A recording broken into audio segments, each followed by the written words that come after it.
A single mom in Harlem returned a billionaire's wallet. The wallet was sitting right there on the wet pavement of Fifth Avenue, half tucked beneath the rear tire of a black Rolls-Royce Ghost that had just pulled away from the curb in the October drizzle. Taraji almost missed it. She was walking fast, head down against the cold afternoon wind blowing in off the Hudson, one hand gripping the strap of her worn canvas bag, the other holding a brown paper bag that smelled of the roasted chicken she had bought on sale at the corner market.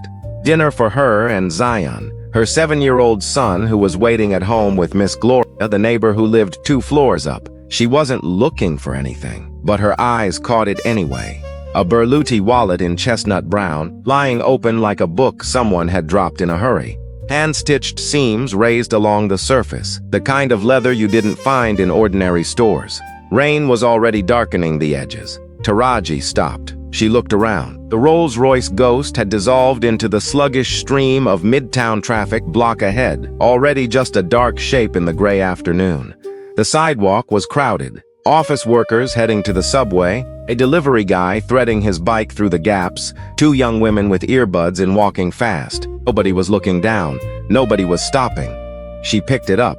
The leather was warm in her palm in a strange way, as though it had been held by a careful hand just seconds before. The inside was immaculate. No crumpled receipts, no jumbled cards, no disorder of any kind. Just a stack of $100 bills. She counted 5 before she stopped herself. A black credit card with no visible limit, the name Marcus Devereaux embossed in silver, and a small white card tucked behind it. A phone number only, no name, no title, no driver's license, no family photos. Taraji stood in the middle of the sidewalk while people moved around her like water around a stone. $500 in cash. That was before whatever the black card could do. She thought about the electric bill she had pushed to the back of the kitchen drawer last week. She thought about Zion's winter coat, the broken zipper she had been meaning to replace since March. She thought about the letter from the landlord on Tuesday, polite in language and clear in meaning. Then her phone buzzed. The screen said, "Zion. Mom, I'm waiting for you to read tonight. Miss Gloria said you're coming soon, right?" His voice, small and clear, knowing nothing about the wet sidewalk, nothing about the expensive wallet in his mother's hand, nothing about the decision being made right now. "That's right, baby. I'm on my way."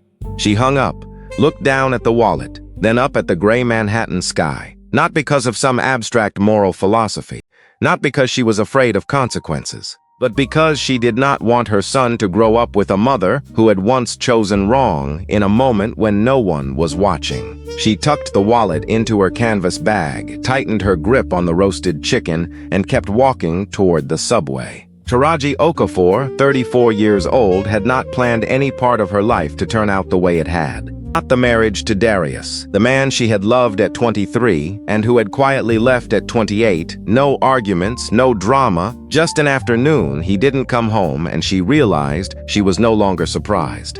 Not the child. Zion had arrived the summer before the marriage finally dissolved, the one thing from that marriage she would never regret for a single second. Not the 4th-floor studio apartment in Harlem with no elevator and a radiator that knocked every night like someone impatient at the door. Not the accounting job 3 days a week for a community non-profit on 125th Street, enough to keep the lights on if she was genuinely careful, not enough to breathe. What she had planned, or at least dreamed, was different. The accounting degree she had finished at night school in the 2 years after Zion was born, sitting at the kitchen table while her son slept in the next room. The textbooks on the shelf above the closet, covers worn but margins filled with her small, precise handwriting. A path forward, a version of herself that wasn't always 2 weeks from the edge. She was working on it.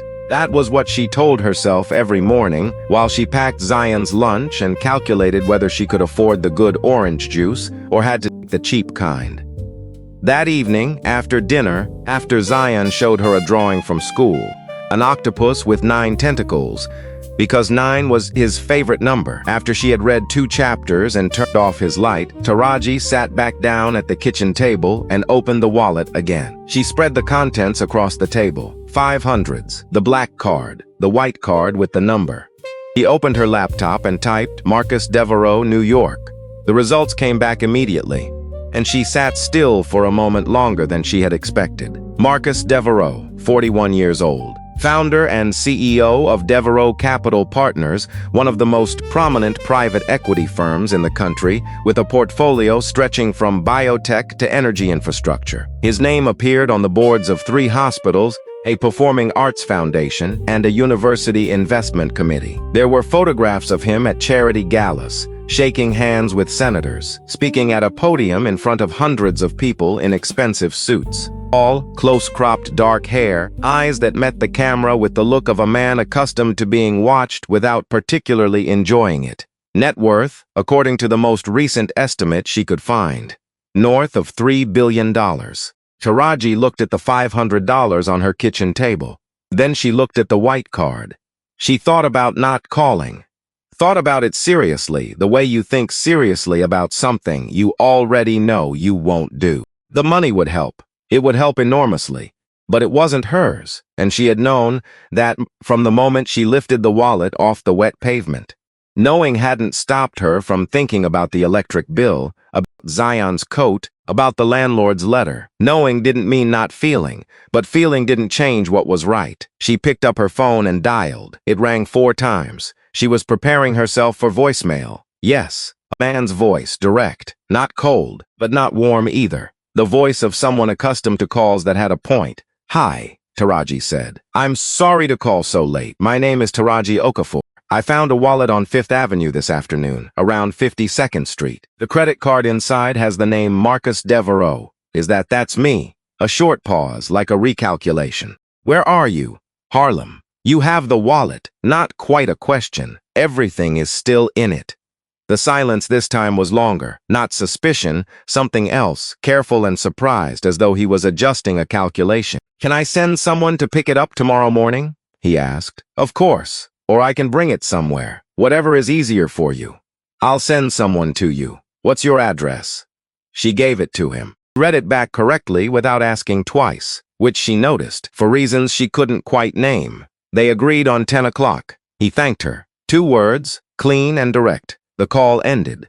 Taraji sat for a moment with the phone in her hand, looking at the wallet on the table. She restacked the bills, set the card back in its place, folded the wallet closed, and set it beside her laptop. She told herself that was the end of it. Someone would come tomorrow, pick it up, and that would be that.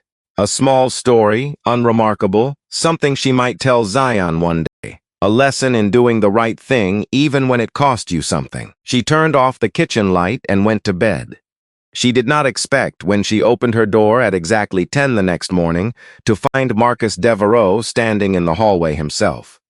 He was taller than in the photographs. That was the first thing Taraji noticed. The second was that he had come alone, no assistant trailing behind him, no driver visible in the corridor, no entourage of any kind. Just a man in a dark charcoal wool coat holding a small arrangement of white flowers wrapped in brown paper that looked like it had come from a real florist, not a hotel lobby. Taraji had prepared herself for a courier. She was wearing her best jeans and a gray sweater she considered presentable. She did not have the expression she had planned. Composed, casual, the face of someone entirely unbothered by returning a billionaire's wallet. Instead, she stood in the doorway for 1 second, hand still on the knob, recalibrating. "Mr. Devereaux." "Mrs. Okafor." He held out the flowers with a directness that made the gesture less awkward than it might have been. "I wanted to bring these myself. I hope that's not an intrusion."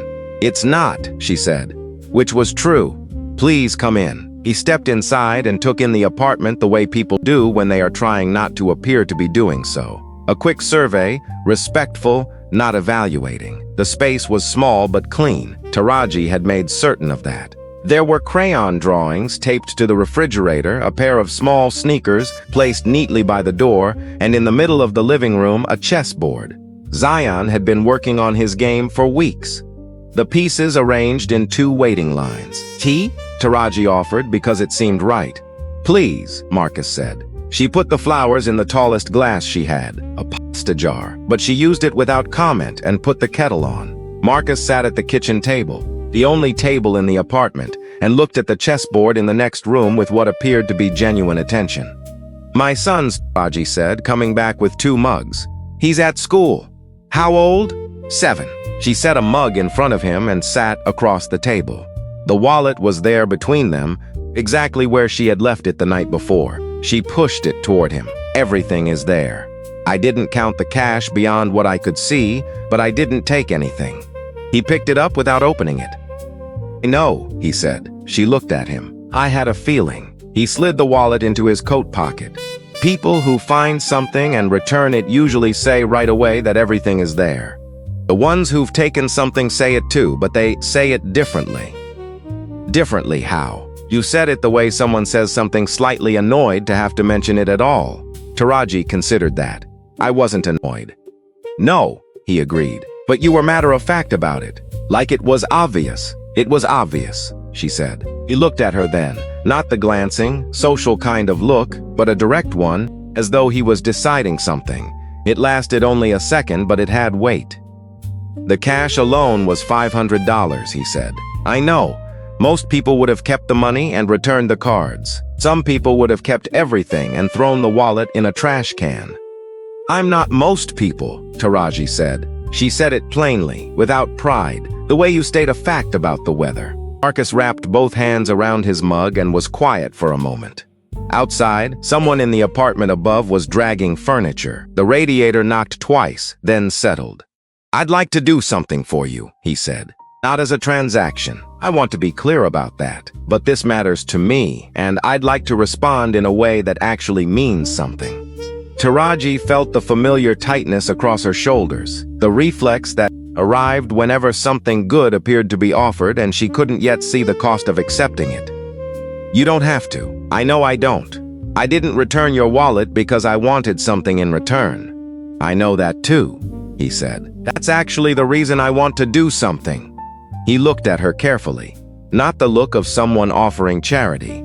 The look of someone making an argument, thoughtful, having already anticipated her objections. "What do you do?" She told him. The accounting work, the non-profit 3 days a week, the night school degree she hadn't fully put to use. She told him more than she intended, not because he pushed, but because he listened in a way that people rarely did, without the barely concealed impatience of someone waiting for their turn to speak. When she finished, she felt more exposed than she had planned, the way you do when you've said more than you meant to in a quiet room. "I have a position," Marcus said. "Junior financial analyst at Devereaux Capital. It's not entry level. There's real responsibility. The compensation is substantial. A candidate withdrew last week." He paused. "I'm not offering it because you returned my wallet. I'm offering it because in the last 10 minutes I've watched you calculate whether to trust me while pretending to drink your tea. And anyone who can do that without showing it can probably do this job." Taraji set her mug down. "You don't know anything about my work." "No," he agreed. "That's what interviews are for." She should have said something measured, careful, grateful, and non-committal. Instead, she asked, "Why did you come yourself? You could have sent someone." Something shifted in his expression. Not quite a smile, closer to the idea of one, considered and then mostly set aside. "The wallet wasn't the only thing I lost yesterday," he said. She waited. "I had a meeting on 52nd Street. It went badly. Not catastrophically, but badly enough that I left on foot instead of waiting for the car, which I almost never do." He turned his mug slowly on the table. "I hadn't been paying attention. I'd been paying very close attention to the wrong things for a long time, and it caught up with me yesterday in a conference room. I walked out and apparently dropped my wallet getting into the car." He looked up. "I came myself because I wanted to see what kind of person had found it. I'd been paying attention to the wrong things. I thought it might help to pay attention to a right one." The apartment was quiet except for the radiator. Taraji looked at the man across her kitchen table, the coat that probably cost more than her monthly rent, the careful way he held himself, the slight shadows under his eyes, that she recognized because she saw them in her own mirror and thought that he was lonelier than the photograph suggested. Not tragically, not obviously, but genuinely. "Send me the interview details," she said finally. "I can't promise anything, but I'll come." He nodded. He didn't look triumphant. He looked, if anything, relieved. They finished their tea. He stood to leave, and Taraji walked him to the door. He paused in the doorway and glanced back at the chessboard. "That's a E4 opening setup," he said. He learned the Ruy Lopez first. Now he's working on the Sicilian defense. Something shifted in his expression, a quiet recognition. Ambitious. Then he was gone, and she was standing in the open doorway of her small apartment with the smell of white flowers filling the kitchen and the feeling, quiet and unsettling and not entirely unwelcome, that something had just shifted in her life without asking her permission first. She closed the door, looked at Zion's chessboard, then went into the kitchen, refilled her mug, and sat down at the table. There was an interview to prepare for. She spent the next 2 weeks doing what she always did when something important was approaching.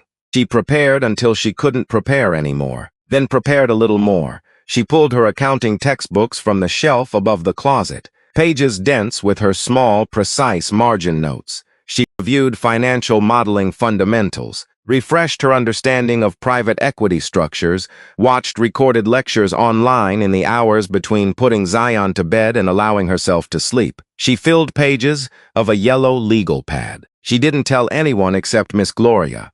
"Devereaux Capital," Miss Gloria repeated, not looking up from her knitting. "The one on the news sometimes?" "Probably." Miss Gloria nodded. "We're the blue blouse, not the gray one. The gray one makes you look like you're apologizing for existing." Taraji wore the blue blouse. The Devereaux Capital Partners offices occupied 3 floors of One Vanderbilt in Midtown Manhattan, with a reception area that had ceilings high enough to make a person briefly uncertain of their own proportions.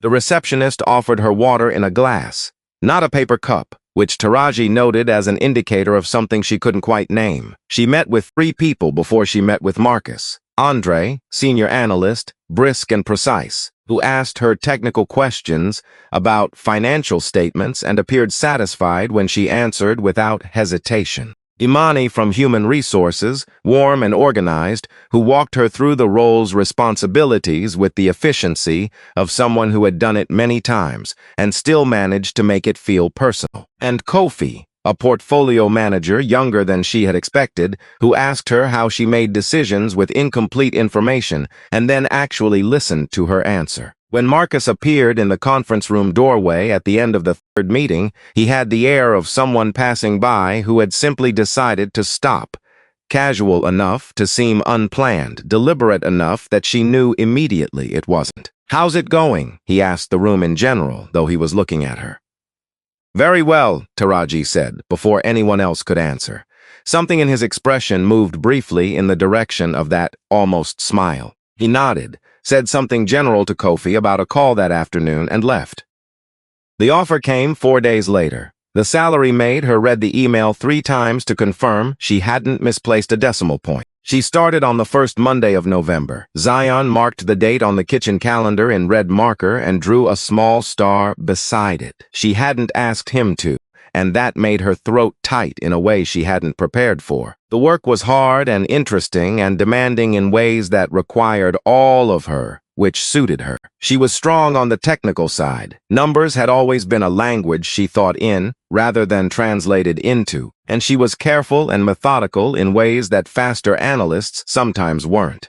Andre, who had seemed so brisk at the interview, turned out to be a thorough and patient mentor once he recognized she was serious. Imani checked in with her every Friday for the first month with a friendliness that was professional and genuine at once. She didn't see Marcus often. His days operated on a different scale. Board meetings, investor calls, travel. When she did see him, it was in passing. A hallway, the elevator bank, once in the small kitchen on the 23rd floor at 7 in the morning, where she was making coffee and he came in with his jacket already off and his sleeves rolled to the elbows, looking like someone who had been at his desk since before the city woke up.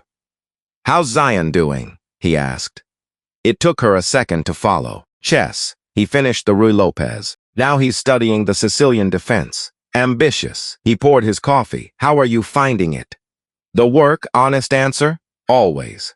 It's the first time in years that I've felt like I'm operating at my actual capacity," she said. "It's uncomfortable in the way that good things sometimes are when you're not used to them." He looked at her with that direct, weighted attention. "That's a precise answer."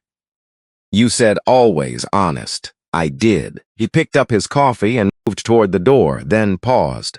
"There's a review presentation Thursday for the Harlem portfolio. Andre is leading. I'd like you in the room. I want to see how you read a live conversation. Okay, you won't be expected to present, just observe.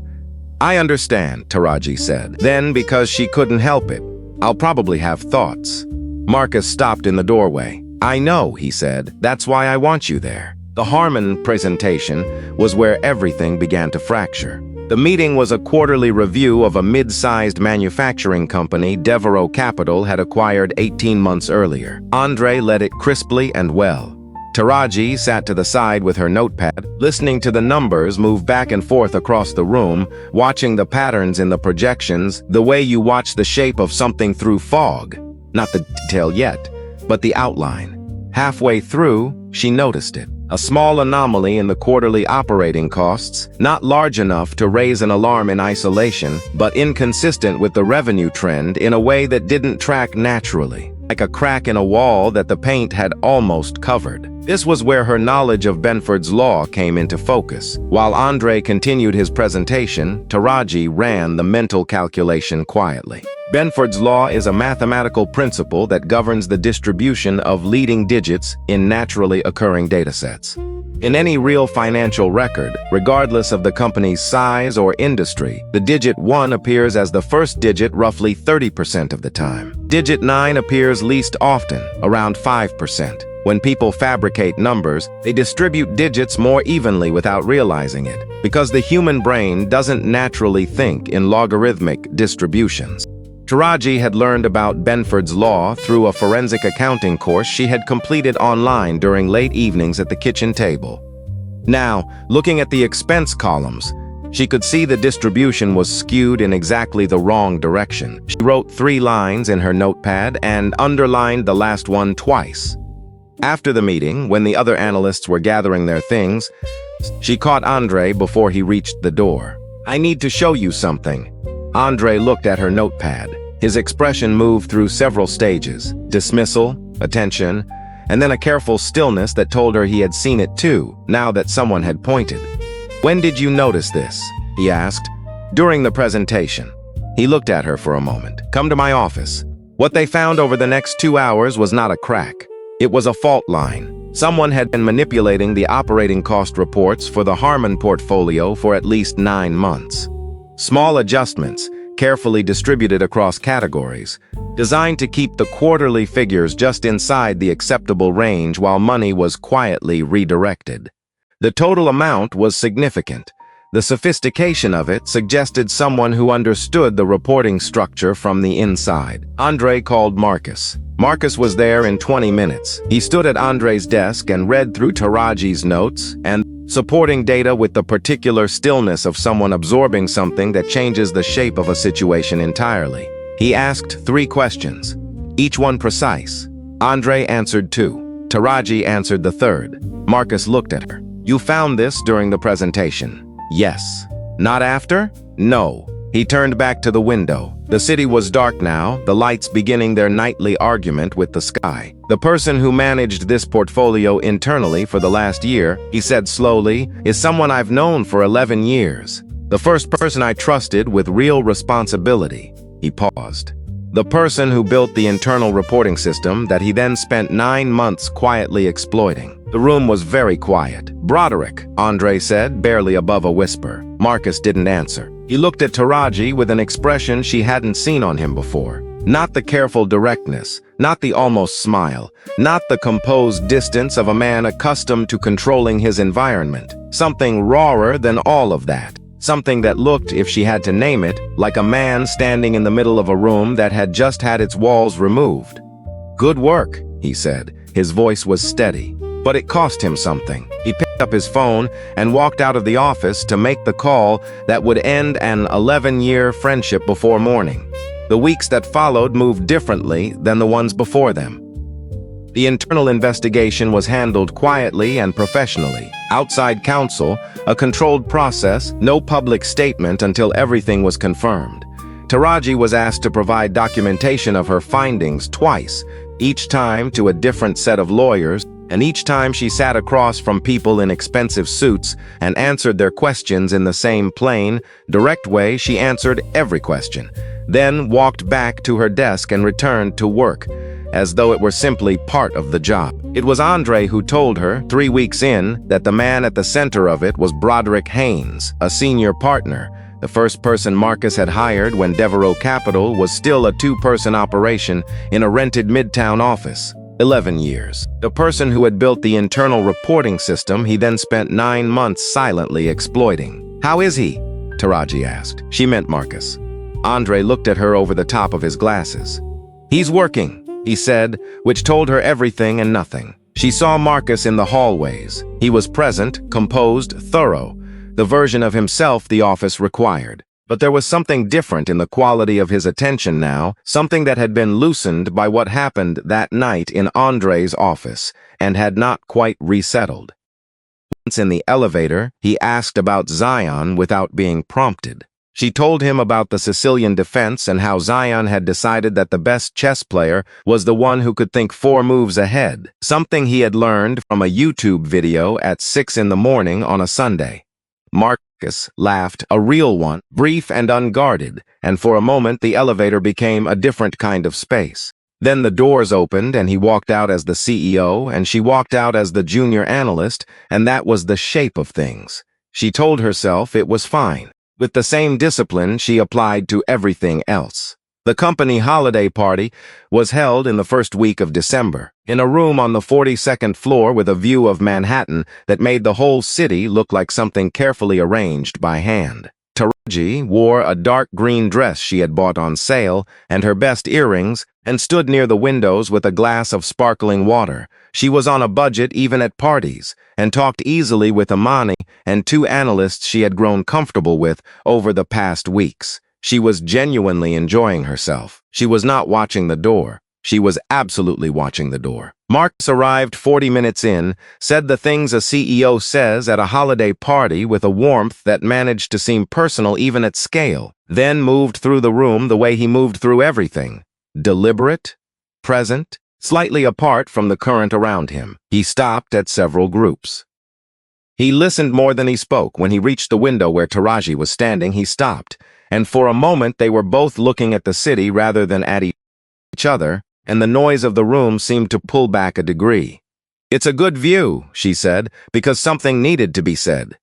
"It's the reason I took this floor," he said, "not the square footage. This specific window." She looked at him. "I wouldn't have guessed that about you. What would you have guessed? That you took it for the square footage?" He turned to look at her, and the almost smile arrived with slightly less hesitation than usual. "That's a fair assumption," he said. "Wrong but fair." They stood for a moment in the particular quiet that exists inside loud rooms when 2 people are paying attention only to each other. "Taraji," he said. He said her name the way he did everything, directly, as if he had considered it first. "I owe you something I haven't said properly. You gave me a job," she said. "That's substantial." "That was self-interest," he said. "I told you as much at the time." He turned back to the window. "What you found in that presentation, the way you found it, in real time, without making a performance of it afterward, that saved this company from something that would have been very damaging, not just financially, but in terms of the people here who work hard and trust that things are being done correctly." He paused. "Broderick was someone I defended publicly more than once. I thought I knew him completely." Another pause, shorter. "You knew something was wrong in a room full of people who didn't. That matters to me. Professionally and otherwise." The word otherwise landed quietly, without drama, like a door left open rather than thrown wide. Taraji looked at the lights of the city below. All those windows, all those rooms, all those people making their calculations and choices and small daily decisions about what to hold and what to let go. "I almost kept the money," she said. He looked at her. "In the wallet. I stood on that sidewalk for a full minute thinking about it. I thought about my electric bill and my son's winter coat and a letter from my landlord." She kept her eyes on the city. "I want you to know that. I'm not someone who didn't notice the money. I noticed it very much." He was quiet for a moment. "And then you called the number. And then I called." "Why?" She turned and looked at him directly. "Because it wasn't mine. That's the simplest thing in the world, and it's also the only thing. It wasn't mine." Marcus Devereaux looked at her with the full weight of that attention she had catalogued and never quite gotten used to, and this time it lasted long enough that she felt it in her chest, not uncomfortably, but undeniably. "Have dinner with me," he said. Not a performance, not a negotiation. Just a man asking a woman a direct question in a room full of people who weren't paying attention to either of them. Taraji felt the familiar tightness across her shoulders, the reflex that arrived whenever something good appeared, testing for the cost. This time she let it pass. "Zion goes to Miss Gloria's on Fridays," she said. "Friday," he said. "Friday," she agreed. They had dinner at a small Italian restaurant that Marcus chose because it had no dress code, no photographers, and pasta made by hand in the kitchen every morning. And it was the best meal Taraji had eaten in years, not entirely because of the food. They talked for 3 hours. She told him about her marriage and its quiet end, and what it had felt like to be 28 and alone with a 6-month-old and a night school schedule and a determination that refused to negotiate with despair. He told her about building Devereaux Capital from a single rented desk and the particular loneliness of success that arrived so fast you didn't have time to figure out who you wanted to share it with. He told her about his father, a high school math teacher in Connecticut who had died 4 years ago, and his father's worn accounting textbook that he still kept on his desk, unread but present. Taraji thought about the accounting textbooks on her own shelf, margins full of her small, precise notes. She didn't say anything about that yet. But she filed it carefully in the part of herself that recognized the shape of things that mattered. The months that followed did not move in a straight line because nothing real does. There were difficult conversations and careful negotiations of 2 lives that had been built independently and had sharp edges where they met. There were evenings when Marcus sat on the floor of the Harlem apartment with Zion.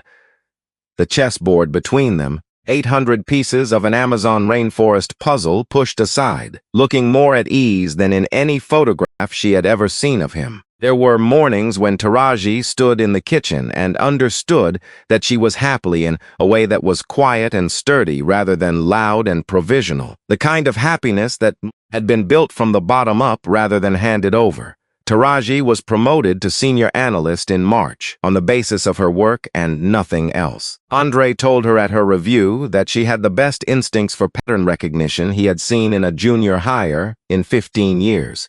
She thanked him, went back to her desk, opened the Harmon follow-up report, and kept working.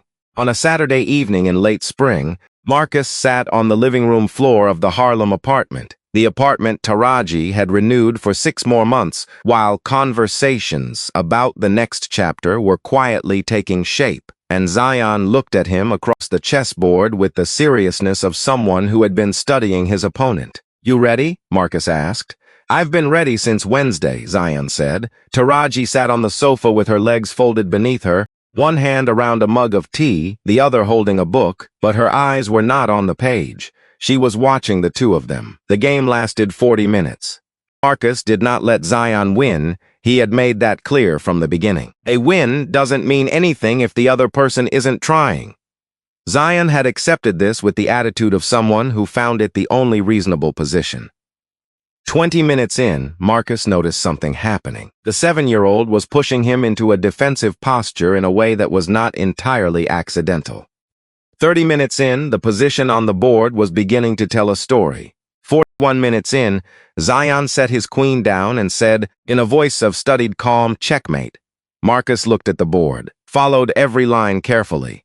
He was right. There was no way out. He looked up. Zion looked back at him, working hard not to smile. "You set that up from move 17, Marcus said. It was not a question. Move 15, Zion corrected gently. A laugh came out of Marcus, real and full and completely unguarded, and that was the sound that made Taraji look up from the book she had been pretending to read. She saw Marcus Devereaux, the man who ran a multi-billion-dollar private equity firm who had just survived the most painful betrayal of his professional life and remained standing. Sitting on the hardwood floor of a Harlem apartment, laughing because a 7-year-old had beaten him in 41 moves. "Hold on a second," Marcus said to Zion. He stood up and crossed the room to where Taraji was sitting, leaning his forearm against the back of the sofa and looking down at her with the direct, weighted attention she had learned to read and never quite gotten comfortable with. "You know," he said quietly. "I've been playing chess for 20 years. "I know," she said. "And your 7-year-old son just beat me with a trap he set on move 15. Move 15, she confirmed. He was quiet for a second. "Did you teach him that?" "No," she met his eyes. "He figured it out himself." Marcus looked at her for a long moment, and in that look there was something clear and unadorned, the kind of thing that doesn't require interpretation. "Taraji," he said. "Marcus," she said, "I want this to be permanent." She set the book down. "So do I. No drama, no performance. Just two adults, standing in the middle of lives that had been built from hard choices and early mornings and moments when no one was watching, telling each other the truth in a small Harlem apartment, on the floor where a 7-year-old was already resetting the pieces for the next game. Zion looked up from the board. "Are you two done? I want to play again." Marcus looked back at him. "This time I'm not losing the queen on move 11. Zion nodded, in the manner of someone who had not yet decided whether to believe that. Taraji leaned back against the sofa, picked up her book. This time she actually read, and listened to the sound of chess pieces meeting the board. Small, even, unhurried sounds. The sounds of an ordinary evening in a life that no longer had to survive on the margins of itself. The wallet lived in her memory the way certain small moments do. Not as the cause of everything that followed, but as the point at which what had been moving underground finally broke the surface. A piece of Berluti leather on wet pavement. A choice made in a second that seemed simple and turned out to be everything. The woman who had stood on Fifth Avenue in the October wind, calculating what the money could do, feeling the full specific weight of need, that woman had put it back anyway, not because she didn't notice the money, because she did, and still knew what was right. And in that quiet moment when no one was watching, everything else had already begun. Taraji's story isn't fiction about a wallet. It's a lesson about what actually creates value in the financial world, and why integrity, paired with real expertise, is the one thing no one can buy or imitate. There's a piece of real knowledge embedded in this story, worth taking with you. Benford's Law, the tool Taraji uses to detect the fraud, is a genuine mathematical principle used by forensic accountants and anti-fraud agencies around the world. Naturally occurring financial data always has the digit 1 appearing first roughly 30% of the time. When people fabricate numbers, they distribute digits more evenly without realizing it, because the human brain doesn't think in logarithmic distributions. If you work in finance, accounting, or simply want to protect yourself from financial fraud, look up Benford's Law. It's the kind of knowledge Taraji built for herself in the quiet hours after her son went to sleep, and it changed everything. The second thing, never underestimate what you're building in the hardest seasons. Taraji didn't know those textbooks with the margin notes would lead here, but she didn't stop filling them. If this story stayed with you, subscribe and share it with someone who needs to hear it today.